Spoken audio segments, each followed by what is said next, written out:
Good morning. I'm going to stitch out my new turkey napkin holder cover, and these fit the napkin holders that are available at the Dollar Tree.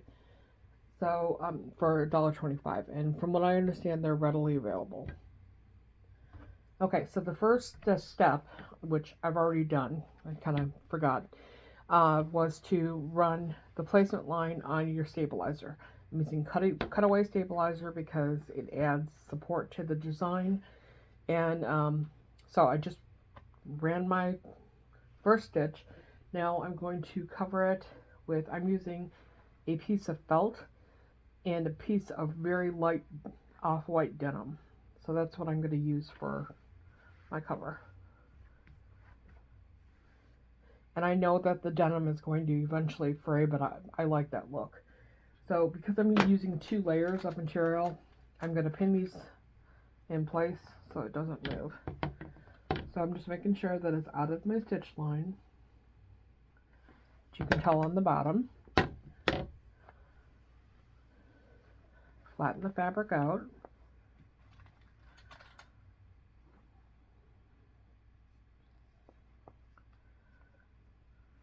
You want to make sure when you're pinning anything in a hoop that you're out of the stitch line so that your needle doesn't catch it. And also that when you're pinning from top to bottom to top again so that it doesn't scratch your needle plate in your machine. Okay, you can see my needles are away from my stitch line, and that should be fine. That should hold my fabric very well. Okay, now I'm going to put my hoop back on the machine, and the first color change is going to stitch out the turkey in the center. So I'll stitch that out and I'll come back and show you. Okay, there is the turkey and the cornucopia in the center, and the next color change will stitch out the wheat background on here. So I'm going to go ahead and stitch that, and I'll come back and show you. Okay, so I've stitched out the wheat background on the napkin holder cover. So the next stitch will we'll put a satin stitch around here, and I will stitch that out and come back and show you.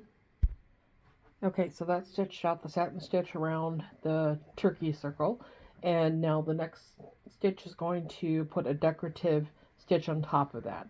So I'll go ahead and stitch that and come back and show you. Okay, so there's the decorative stitching around the turkey circle. So the next step is going to put a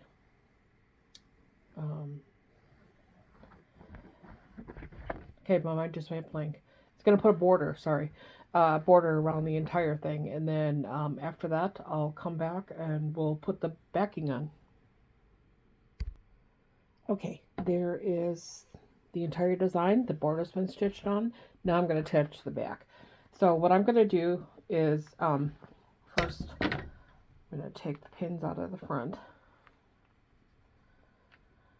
And I'm using a piece of felt and a piece of the denim for the backing, just to add stability.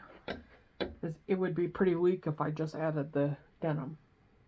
It's a very thin denim. This was actually a shirt that my husband used to wear, and it's very thin. But I'm repurposing it. Okay, so I want to make sure that my entire design is covered, and I'm going to pin this in place. I don't use spray stuff on my machine. I know people say it doesn't gum it up, but I didn't spend this much money on a machine to have it gummed up, so I'm not taking chances. Okay, so I'm going to hold it in place and pin front to back, just like that. Smooth out my backing, and again, front to back. If you do use the spray stuff, that's totally your choice. I'm sure it'll work perfectly. I just am paranoid. Okay.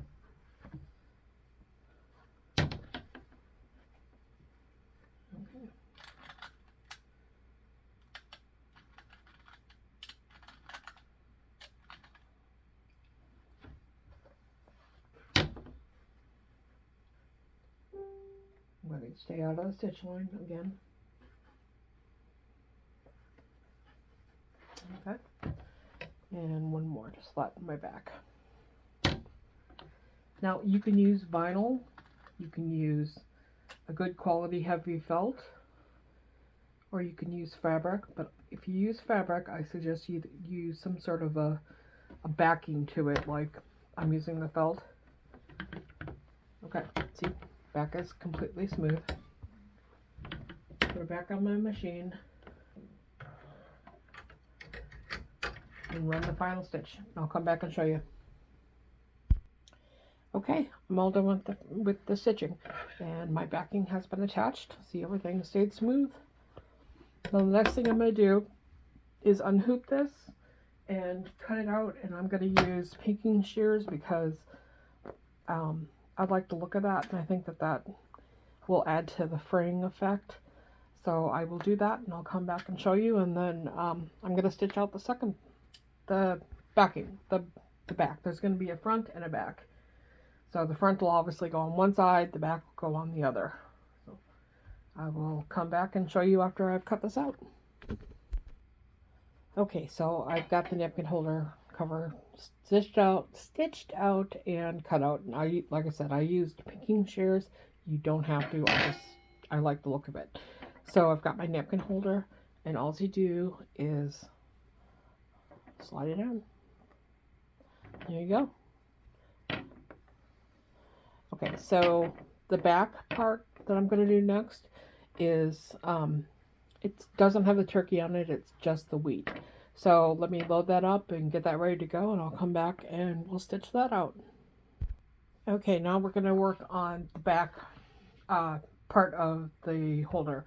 So I've gone ahead and hooped my cutaway stabilizer, and I've stitched out the placement line.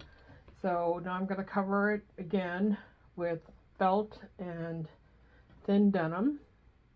Make sure everything is covered. Okay, and then I'm going to pin it in place again so that the fabric stays in place, because I have multiple layers and I don't want it to slip. Okay, so again, I'm watching the stitch lines, making sure that I'm out of the way of the needle.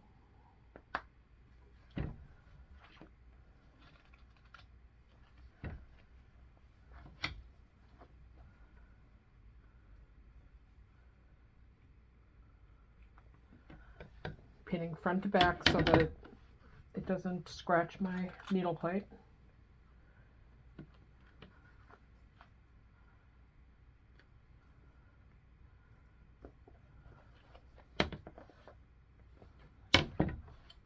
Okay, 3 should do it. There we go. Now I'm going to put the hoop back on my machine, and I'm going to run the design, because there's no center design like on the front. This is just one fell swoop. There's no jump stitches, nothing to trim. So I will stitch that out and come back and show you. Okay, there we go. There's the design. And the next step is to do the border completely around here, and then I'll come back and we'll attach the backing.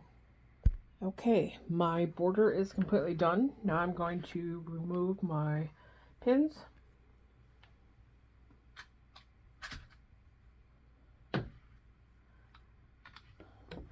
And add my backing. And again, I'm using felt and a piece of light denim. Make sure the felt goes all the way around. Do take a couple minutes and iron your fabric. It will make all the difference in the world in how it looks and how everything lays down. Okay, now again, I'm going to pin out of the stitching line, front to back. So you're going through 4 layers plus stabilizer. There you go. This will hold everything in place.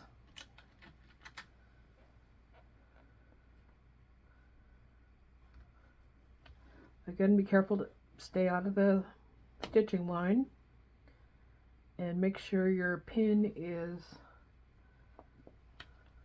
all the way to the top so that you don't scratch your needle plate. Okay, onto the stitch line. And then we do the same for the other corners.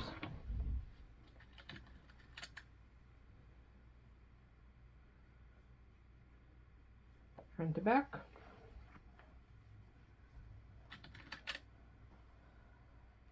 And front to back. Your backing is all smooth. There we go. I'm actually going to put another one right here just to make sure we're good to go.